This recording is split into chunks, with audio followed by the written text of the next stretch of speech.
सूरज निकलने में अभी कुछ वक्त और था। रात के कालेपन और सुबह के उजालेपन के बीच जो धूसर होता है वह अपने चरम पर चमक रहा था। चारों तरफ एक सर्द खामोशी छाई हुई थी। इस मुर्दा सी खामोशी का हनन तब हुआ जब मीनल एकाएक हड़बड़ाकर उठ बैठी। वह कुछ इस तरह कांप रही थी जैसे उसके शरीर के भीतर बिजली सी कौंध गई हो। उसकी सांसें लगभग दौड़ रही थी। अपने आसपास देख उसे कुछ राहत हुई और उसने तसल्ली जैसी किसी चीज़ की ठंडी आह भरी। वह एक बुरा सपना था। उसे अपने सपने पर खींच हुई, ज़्यादा खींच शायद इस बात की कि आज भी कोई बुरा सपना आने पर वह बच्चों सी सहम जाती है। उसने घड़ी की ओर देखा तो एक नई निराशा ने उसे घेर लिया। वह धीमे कदमों से हॉल की तरफ बढ़ी। उसे यह देख राहत हुई कि उसकी हलचल से रजत की नींद में कोई खलल नहीं पड़ा था। वह अपना सपना भूल एकटक रजत को निहारने लगी। जिसे आप प्रेम करते हो उसे चैन से सोते हुए देखना भी अपने आप में एक बहुत बड़ा सुख होता है। वह खड़ी हुई और धीमे कदमों से पूरी सावधानी बरतते हुए ताकि कोई शोर ना हो कमरे में टहलने लगी। अनायास ही कांच की लंबी खिड़की के सामने आकर उसके कदम ठिठक गए। उसकी नज़र कांच की लंबी खिड़की से बाहर पड़ी तो उसकी आंखों में जादू भर आया। खूब घने पाइन और देवदार के पेड़, हर जगह बर्फ और धीमी पड़ती बर्फबारी, दूर शून्य में दिखती हुई पहाड़ी की एक धुंधली सी परछाई। उसे ऐसा लग रहा था जैसे यह लैंडस्केप वास्तविकता में ना होकर किसी महान चित्रकार की उसके सामने की गई कोई पेंटिंग हो। यह नायाब नज़ारा धीरे धीरे उसके भीतर उतरने लगा। अब उसके और इस अद्भुत नज़ारे के बीच बस कांच का एक टुकड़ा था, जैसे वह अपनी पूरी ताकत लगा बाहर की दुनिया में खो जाना चाहती थी। उसने मन ही मन कुछ निश्चय किया और शायद वही कुछ एक चिट में लिख शीशे पर चिपका कर और ठंड के मुताबिक कपड़े पहन अपने कमरे से बाहर आ गई। मीनल को इस वक्त कोई जल्दी नहीं थी। वह बर्फ की फिसलन से बचते हुए धीमे और सधे कदमों से आगे बढ़ने लगी। उसका बस चलता तो वह वक्त की धार को रोक इसी पल में सिमट जाती। शायद वह खुद को पूरा सूंघ लेना चाहती थी। चलते चलते उसे लगा कि यह वही समय है जब सब कुछ बहुत दूर नजर आता है, हमारी पहुंच से बिल्कुल बाहर। रह जाते हैं केवल हम और बच जाता है हमारा नितांत अकेलापन या मीठा एकांत। वही समय है जो हमें खुद को परत दर परत खोलते हुए खुद ही के सामने उधेड़ कर रख देता है।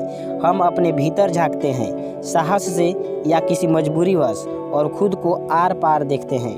मीनल चलते हुए बहुत दूर जा चुकी थी और जिस जगह बैठी थी वहाँ से दूर की पहाड़ियाँ भी एकदम साफ दिख रही थी। शायद इसलिए ही उसने यह जगह चुनी। उसे पहाड़ों से एक लगाव हमेशा से ही रहा था।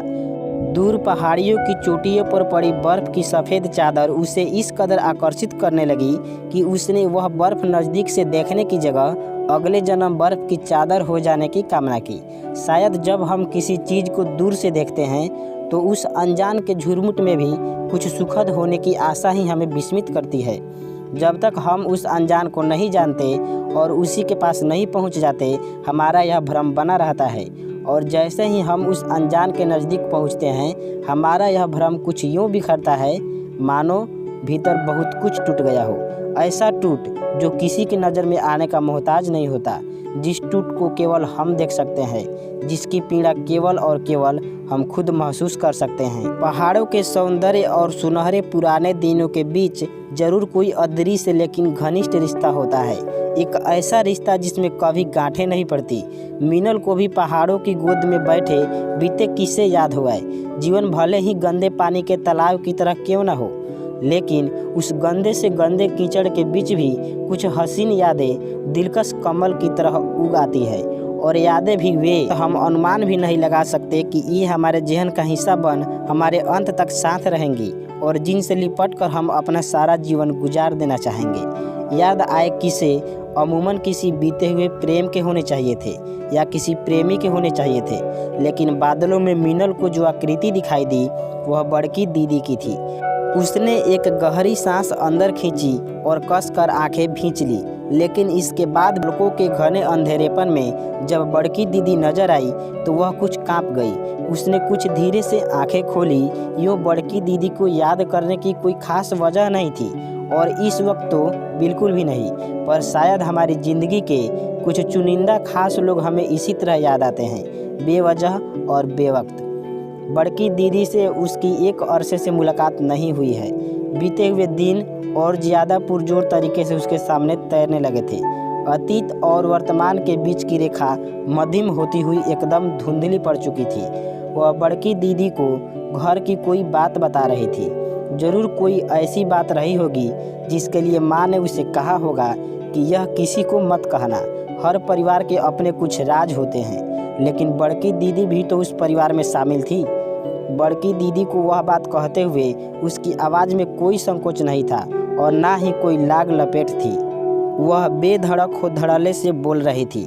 बड़की दीदी एकमात्र इंसान थी जिनके सामने वह अपनी हर बात रख सकती थी, जिनके सामने वह खुलकर रो सकती थी।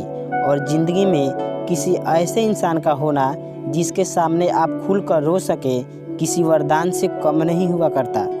कई बार मिनल ने सोचा था कि बड़की दीदी उनके रिश्ते की गिरह खोलने का प्रयास क्यों नहीं करती, पर उनके रिश्तों में दूरियां किस दिन या किस बात पर आई, इस बात पर ठीक ठीक उंगली रखना मुमकिन नहीं है।